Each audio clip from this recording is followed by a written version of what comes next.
오늘 아침에 보실 말씀은 시편 119편 1절에서 8절까지의 내용입니다. 저랑 한 절씩 같이 교독을 하시겠습니다. 행위가 온전하여 여호와의 율법을 따라 행하는 자들은 복이 있으며 여호와의 증거들을 지키고 전심으로 여호와를 구하는 자는 복이 있도다. 참으로 그들은 불의를 행하지 아니하고 주의 도를 행하는도다. 주께서 명령하사 주의 법도를 잘 지키게 하셨나이다. 내 길을 굳게 정하사 주의 율례를 지키게 하소서. 내가 주의 모든 계명에 주의할 때에는 부끄럽지 아니하리이다. 내가 주의 의로운 판단을 배울 때에는 정직한 마음으로 주께 감사하리이다. 내가 주의 율례들을 지키오리니 나를 아주 버리지 마옵소서. 아멘.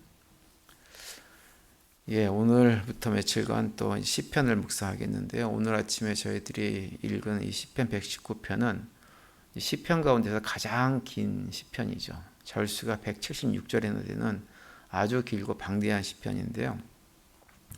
시편 전체의 내용은 한마디로 얘기하면 하나님의 말씀을 찬양하는 내용이 담겨져 있습니다. 그런데 이 시편은 시편에서뿐만 아니라 성경 전체 가운데서도 아주 독특하고 특별한 위치를 가지고 있는 시편입니다.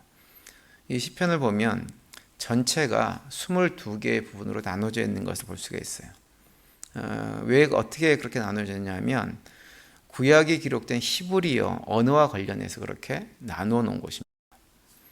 이제 구약 성경에 기록된 히브리어는 자음이 총 22개가 있는데요. 그런데 이 시편 119편 같은 경우는 그 12개의 자음 글자를 순서대로 각 8개의 절씩 해가지고 22개의 연으로 이렇게 구성을 하고 있는 시편이 이 시편 119편입니다.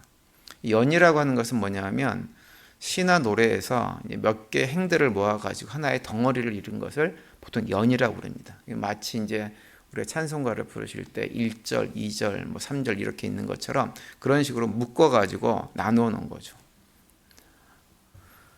그리고 이제 그 각 연을 보면 그 연을 구성하는 8개 절이 있는데요. 그 절의 첫 번째 자음, 이게 각 절이 시작하는 첫 번째 자음이 어떻게 되어 있냐면 똑같은 자음으로 시작되어지는 단어를 사용해 가지고 각 절들이 쭉 기록이 되어져 있어요. 예를 들면은 히브리어의 첫 번째 자음이 이제 알렙이라고 하는 단어인데요. 오늘 우리가 읽은 1절부터 8절까지 내용을 보면 첫 번째 시작되어지는 단어가 다 알렙이라고 하는 단어로부터, 알렙이라는 어떤 자음을 가진 단어로부터 이렇게 시작이 쭉 되어져 있는 것을 볼 수가 있습니다. 그리고 이제 9절부터 16절까지는 히브리어 두 번째 글자인 베트라고 하는 단어가 자음이 있는데 그 베트로 만들어진 자음을 가지고 쭉 8개의 절이 쭉 구성이 이렇게 되어져 있습니다. 그렇게 해가지고 이제 22개의 연, 176절이라고 하는 방대한 시편으로 되어진 것이 시편 119편인데요. 이제 우리가 이제 궁금한 것은 뭐냐면 왜 이 시편을 이런 식으로 기록을 했을까라고 하는 거예요. 몇 가지 이유가 있습니다. 첫 번째 뭐냐 하면 이 시편은 본래 어떤 교훈적인 의도로 기록된 시편이에요. 그래서 알파벳을 특별히 이제 처음 배우는 어린 학생들에게 알파벳을 가르치면서 동시에 하나님을 하는 삶을 살아갈 수 있도록 가르치기 위해서 이렇게 만든 것입니다. 두 번째는 그런 의도로 만들면서 두 번째 중요한 건 뭐냐면 하나님께서 주신 말씀이 또 우리 인간에게 있어서 삶의 가장 기본이 되는 것이라고 이 시편 119편을 보면 계속 선포를 하는데요. 특별히 1절에 보시면 이렇게 시작을 하죠. 행위 완전하여 여호와의 율법에 행하는 자는 복이 있으며 라고 시작을 하고 또 오늘 본문 바로 뒤에 9절에도 보시면 이렇게 말씀합니다. 청년이 무엇으로 그 행실을 깨끗하게 하리까? 주의 말씀을 따라 삼갈 것이니다. 이렇게 말씀을 하고 있어요. 이렇게 반복해가지고 계속 무엇을 얘기하시냐면 하나님의 말씀 율법이 우리의 삶의 가장 기본이 되는 것이라고 하는 것을 이 시편 119편이 계속 강조를 해요. 근데 특별히 이제 이렇게 강조하면서 어린아이들이 알파벳을 배우면서 이 알파벳이라고 하는 자체가 어린아이들이 이제 인생을 살아가면서 알아야 될 가장 기본적인 것인 것처럼 아이들의 인생을 살아가면서 하나님의 말씀인 율법이 그들의 삶의 가장 기본이 되는 것이라고 하는 것을 가르치기 위해서 이렇게 지었다고 하는 거예요. 그래서 특별히 이제 세 번째는 이 시편 같은 경우는 그렇게 알파벳 순서에 따라 쭉 기록을 하면서 만약 이 알파벳 순서가 질서 있게 쭉 기록된 것처럼 우리의 삶이 하나님의 말씀에 따라서 질서 있게 잡혀가게 되어지면 우리 인생이 어떻게 되느냐? 하나님께서 주신 복을 이 땅에서도 누리면서 살 수 있게 된다라고 하는 것을 가르쳐 주기 위해서 이렇게 지었다라고 이렇게 학자들이 많이 얘기를 합니다. 그래서 우리가 이제 하나님 말씀을 잘 붙들고 지키고 살아가게 되어지면 인생을 살아가면서 어떤 삶의 자리에서 이런저런 문제나 위기에 직면을 해도 그 말씀에 순종하게 되어지면 우리의 삶이 그런 위기를 극복하고 복된 삶을 살아갈 수 있다라고 하는 것을 이제 자라나는 어린 아이들에게 어려서부터 가르치기 위해서 이 시편을 이렇게 구성했다라고 이렇게 많이 얘기를 하죠. 오늘은 이제 첫 번째 예언이 1절부터 8절까지 내용을 우리가 살펴봤는데요. 읽었는데요. 먼저 1절과 2절을 다시 보시면 이렇게 시작을 합니다. 행위가 온전하여 여호와의 율법을 따라 행하는 자들은 복이 있으며 여호와의 증거들을 지키고 전심으로 여호와를 구하는 자는 복이 있도다. 이렇게 노래를 하고 있어요. 어떤 사람이 복된 삶을 살아가느냐라고 하는 질문을 하면서 그 질문에 대답하기를 한마디로 얘기하면 무엇이냐? 어떤 사람이냐? 주님의 법대로 온 마음을 다해서 주님을 찾는 자들이 어떤 자들이나 복된 자들이라고 하는 거예요. 하나님께서 제가 늘 자주 말씀드리지만 하나님께서 우리에게 율법을 주신 목적은 무엇 때문이냐면 우리의 삶을 복되게 만들어 주시기 위해서 율법을 주신 거예요. 우리가 율법을 지키면서 하나님 말씀 순종한다고 해서 하나님 편에서 하나님에게 이득이 되는 것은 아무것도 없습니다. 100번 양보를 해가지고 우리가 이 땅에 살면서 하나님 나라를 위해서 대단히 가치 있고 의미 있는 일을 한다고 해도 사실은 온 우주 만물을 창조하신 하나님 입장에서는 우리가 행하는 그 모든 것들은 아무것도 아닌 것이죠. 그래서 오늘 시편 기자는 우리에게 어떻게 하면 우리가 복된 삶을 살아갈 수 있느냐? 하나님께서 우리에게 주신 율법의 이유가 무엇이냐? 그것은 율법을 지킴으로 우리의 삶이 복되게 하기 위해서 주신 것이다라고 하는 것을 강조하고 있는 거예요. 그래서 우리가 하나님을 찾고 하나님의 율법에 따라서 우리의 행위를 완전하게 하는 자, 그 자가 어떤 자냐? 복된 삶을 사는 자다. 이렇게 선포를 하고 있는 거죠. 저는 우리 성도님들도 하나님 율법을 이렇게 말씀을 대하시면서 아유 이게 귀찮고 힘든데 왜 이런 말씀을 주셨어? 라고 하는 생각을 한다든지 마치 내가 하나님 율법을 행함으로 해가지고 뭔 대단하게 하나님에게 대단한 일을 해드린다든지 하는 어떤 의무감으로 율법을 지키고 순종하고 살아가는 것이 아니라 이 율법을 지킴으로 해서 내 삶이 복되어진다라고 하는 것을 늘 기억하시면서 우리의 삶을 복되게 하기 위해서 주신 하나님의 말씀들을 잘 지키고 순종하는 삶을 살아갈 수 있게 되기를 간절히 바랍니다.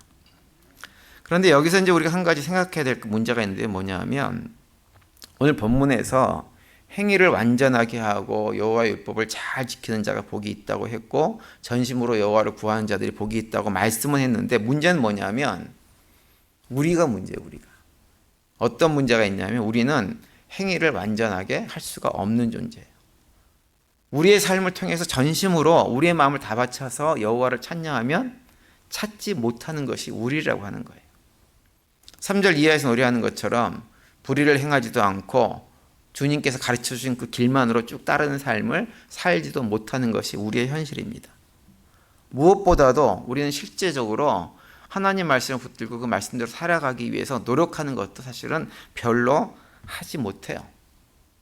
그리고 하나님 말씀을 배울 때 정직한 마음으로 하나님 말씀을 듣고 감사하기보다는 어떻게 태도를 취하는 경우가 많냐 하면 그 하나님 말씀조차도 내 마음에 들지 않으면 나를 합리화시켜 주지 않으면 내가 옳다라고 말씀해 주지 않는 말씀은 귀를 막아버리고 오직 내가 듣고 싶은 소리만 들으려고 하는 경향이 우리에게는 굉장히 강하다고 하는 거예요. 그것이 우리의 현실입니다.